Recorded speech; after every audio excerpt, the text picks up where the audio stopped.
खुलुमबाय लोगोफोर आंनि जिबि ब्लग गोदानसिनाव बयखौबो बरायहरलायबाय आसा खालामो नोंथांमोना आंनि भिडिअखौ जोबजासिम नायलांगोन अननानै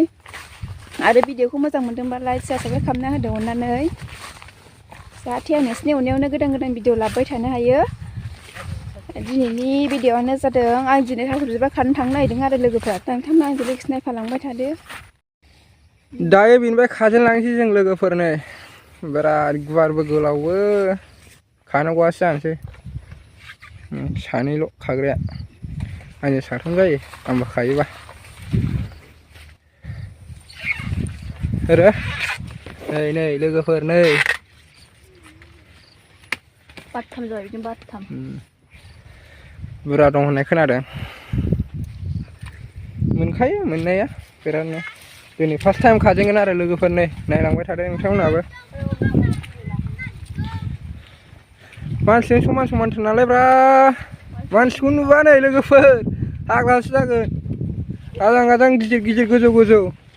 आरो जौबावाखै थास' बिफाङा जौबावगोन बैजों नै मानसिनि जौसिन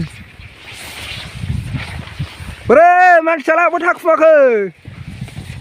नुला मानसिखौ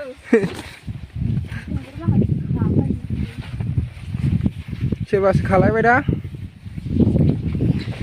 थास' बिबारखौनो खानाय जायाना लोगोफोर मानसिफोरसो खाना लांलाजोबो खायै जोंनि थास' बिबारखौ फानहैलाबागासिनो मानसिफोर सिगां टाइमाव एसे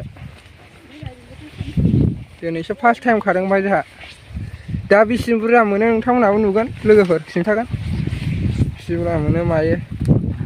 आरो सानसेयाव बेसेबां मोनो मास मोनसेयाव बेसेबां जायो बेखौ दा खिन्थाजोबगोन आरो लोगोफोर नोंथांमोनहा नुलांजोबगोन भिडिअजों लोगोसे थास'आनो जायाखैलै एसे गाहाय जादों नैबे दलरसेयावहाय बेनिफ्राय गोजौ जोब बेबो जौबावगोन खोमा होबाय लोगोफोर बांद्राय गिदिर देरथ'वाखै अबेबा थास' बिबारा लाजाजोबजायो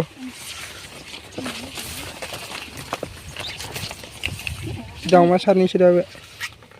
बे दावमा सारनि लोगोफोर आबरनि ना बिराद गोथाव जायो थास' बिबारा हनैलै हनै मोनसेया हनै खादो बेल'खा नुनाया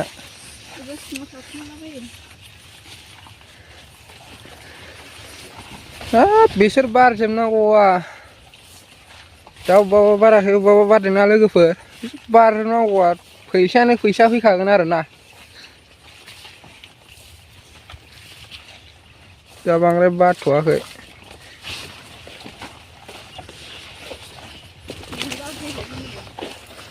फाइसाव 3000 गाहाम 4000 गाहाम मोनो लोगोफोर सानसेयावनो एसे बारजोबनांगौबा बे थास' बिबारा बारजोबनांगौबा ओमफ्राय दा दिनैनि इनकामा बेसेबां जायो खिन्थागोन लोगोफोर थब खालामनांगौ जेबो माबा खस्थ' गैया थाबायदो खादो ओइ नै मोनसेबाव नै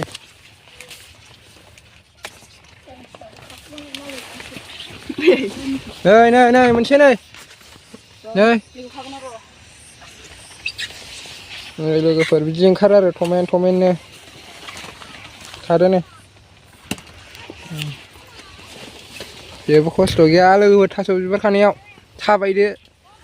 बस'दो लांदो थाबायदो बस'दो लांदो सिन्था गैया फारि नागिरजोबदो दे जेरैबो फारि मोनसेबो दागाला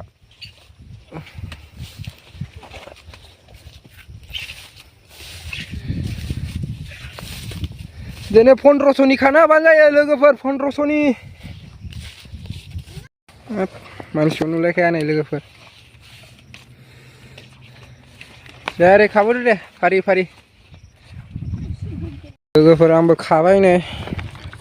सानैजों हायाना बिसोर नागिरजोबनो खाद' बेनो फारि लालांसैलाय गोदान फारि लाबाय थानांगौ आरो लोगोफोर नङाबा थास' बिबारा थालांनो नागिरो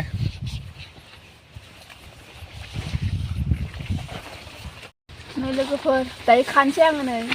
नै बिफां फांसेयावनो मोननै मोननै थायो आरो नै बिफां फांसेयाव मोननै मोनथाम बारलायो नै आरोबाव मोनथाम जाबाय आरो नै बिफां फांसेयाव बिफां फांसेयाव मोनथाम नै लोगोफोर दंबावो खानांगौआ नै जा बुरजानो मेंगुलायबाय थाबायनानै बेसेबांबा गोजान ना थांलाय फैलाय खालामबाय थानांगौ लाइन नागिरना ना लोगोफोर ओंखायनो थांलाय फैलाय खालामबाय थानांगौ आरो बुरजा जाबाय आरो दा न'आव देखायहैनोसै लोगोफोर नै लोगोफोर जों दा थास' बिबार खाखांना फैबाय नै मेरला मोनबोबाय बिदिनो सानसेयावहाय नोङो 1500 1600 1800 गाहाम खामायनो हायो आरो सानसेयावहाय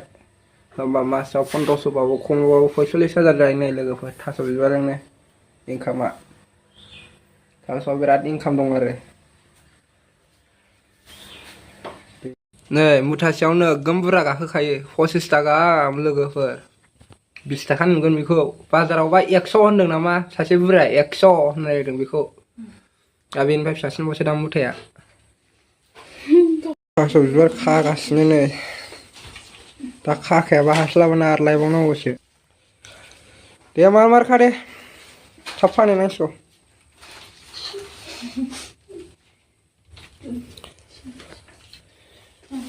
सांगासिनो आरो लोगोफोर बिसोर नै दा थास' बिबारखौ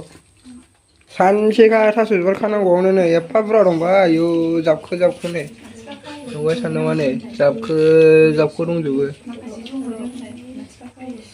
आरो मानसिफ्राबो जा